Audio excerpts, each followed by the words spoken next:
أشهد أن لا إله إلا الله وحده لا شريك له وأشهد أن سيدنا محمدا عبده ورسوله اللهم صل على نور الأنوار وشريات الأنبياء ومفتاح باب اليسار سيدنا محمد المختار وآله الأطهار وأسلم الأخيار عدد نعم الله وإفضاله. اتقوا الله اتقوا الله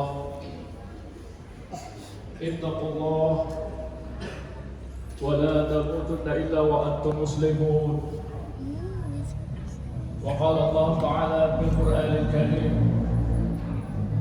بسم الله الرحمن الرحيم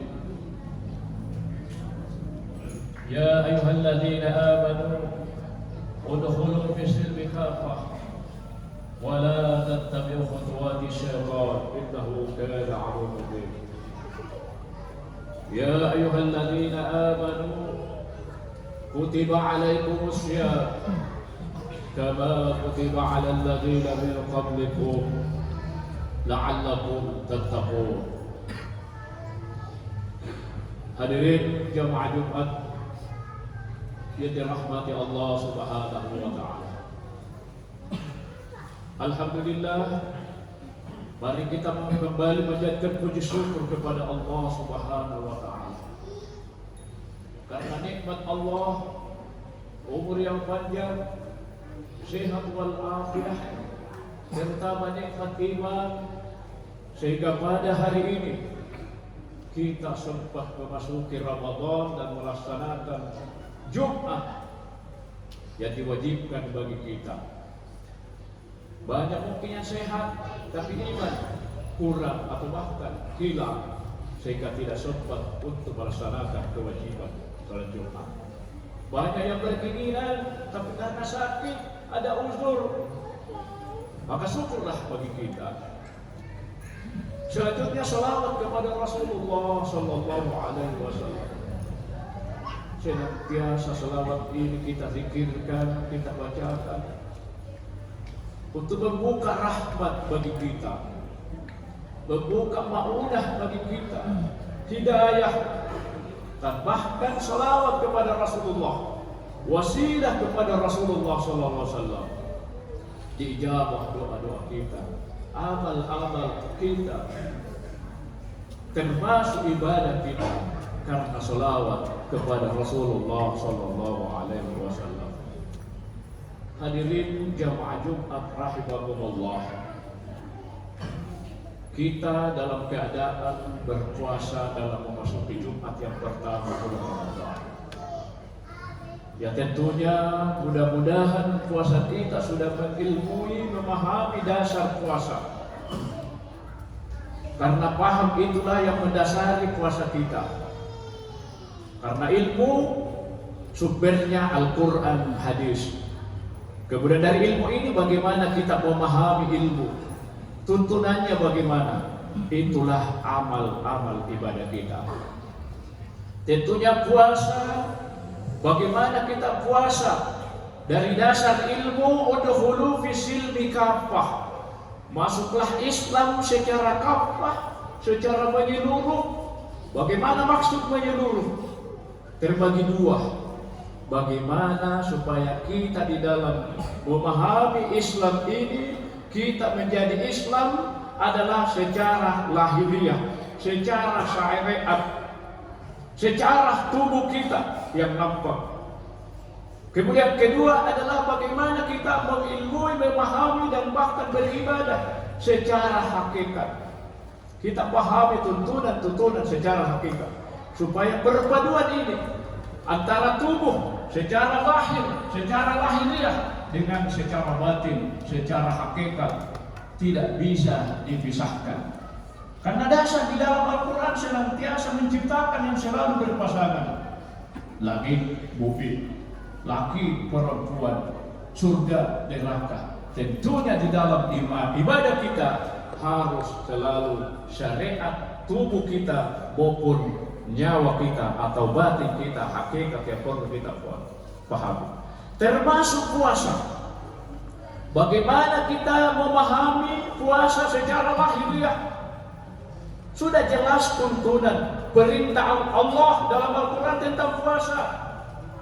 Puasa Ramadan adalah 1 bulan. Bukan cuma niatnya saja, niat 1 bulan, tapi pelaksanaan syariatnya cuma puasanya awal, pertengahan, dan terakhir. Tidak ada tuntunan yang seperti ini di dalam, walaupun mengatasnamakan pemahaman syariat. Karena syariat perlu ada niat. Niatnya sangat jelas, tidak boleh sesudah masuk salat subuh. Sebelum masuk pada fajar atau salat subuh, kita harus berniat kalau puasa Ramadan. Kalau puasa sunat, yang penting belum makan, siang-siang kita langsung berniat, saya puasa ini hari. Nah, itu tuntunan kalau puasa sunat. Tapi kalau puasa wajib, maka harus niatnya sebelum sembahyang subuh masuk fajar. Kemudian tuntunan-tuntunan yang lain yang bisa kita memahami apa yang membatalkan puasa, apa yang bisa merusak puasa kita. Itu sudah jelas di dalam fikih. Inilah puasa kita. Puasa lahiriah, puasa tubuh kita, menahan lapar dan dahaga. Tapi tidak sempurna kalau cuma puasa tubuh kita, menahan lapar dan dahaga saja di waktu siang. Tapi makanya perlu kita memahami bagaimana mempuasakan nyawa kita secara hakikat. Ini jelas di dalam tuntunan Al-Quran. Misalnya di dalam ayat, Ya ayyuhalladzina amanu kutiba alaikumussyam kama kutiba alal ladzina min qablikum la'allakum tattaqun. Tujuan puasa memang adalah untuk mendapatkan takwa. Tapi bagaimana untuk bisa meraih takwa ini tadi? Tidak semudah itu di dalam 1 bulan bisa kita dapatkan perilihan takwa. Tentunya kita memahami perpaduan tadi. Syariat sudah jelas kita di dalam berpuasa, menjaga yang membatalkan puasa. Kemudian hati, jiwa kita, nyawa kita, bagaimana juga kita memahami. Karena di dalam ayat ini adalah diwajibkan sebelum kamu. Coba kita memahami hakikat siapakah yang diwajibkan sebelum kamu. Kalau ayat ini diturunkan kepada Muhammad, siapakah sebelum Nabi Muhammad SAW yang diwajibkan untuk berpuasa? Tapi kalau kita, karena Al-Quran adalah hudan linnas, seluruh manusia menjadi petunjuk. Kita di dalam beribadah menjadi petunjuk. Siapa yang dimaksud di dalam sebelum kamu? Ya tentunya adalah kembali kepada nyawa, kembali kepada nyawa, asalnya nyawa adalah Muhammad sallallahu alaihi wasallam. Makanya di dalam berpuasa ada 3 hal, terbagi 3. 10 pertama, 10 pertengahan, 10 terakhir adalah pertama 10 rahmat Allah. Yang kedua, 10 pertengahan adalah maghfirah Allah, ampunan Allah akan datang. Yang terakhir, 10 terakhir adalah ikun minan nar, pembebasan api neraka. Inilah yang kita harapkan di dalam betul-betul bersungguh-sungguh di dalam menjalankan ibadah puasa. Jadi bukan puasa kita adalah cuma lahiriahnya saja, menahan lapar dan dahaga. Ini yang dikhawatirkan Rasulullah SAW. Kam min sha'imin laisa lahu min siyami illa al-ju' wal 'atash. Betapa banyak orang yang berpuasa, cuma yang dia dapatkan pahala lapar dan dahaga saja. Hadirin jamaah Jumat rahimakumullah. Apa itu rahmat di dalam 10 pertama di dalam Ramadan? Yang pertama rahmat adalah dengan orang yang berpuasa, orang yang bergembira memasuki bulan Ramadan, berarti ada cahaya nur di dalam dirinya untuk ingin berbuat baik. Itulah rahmat.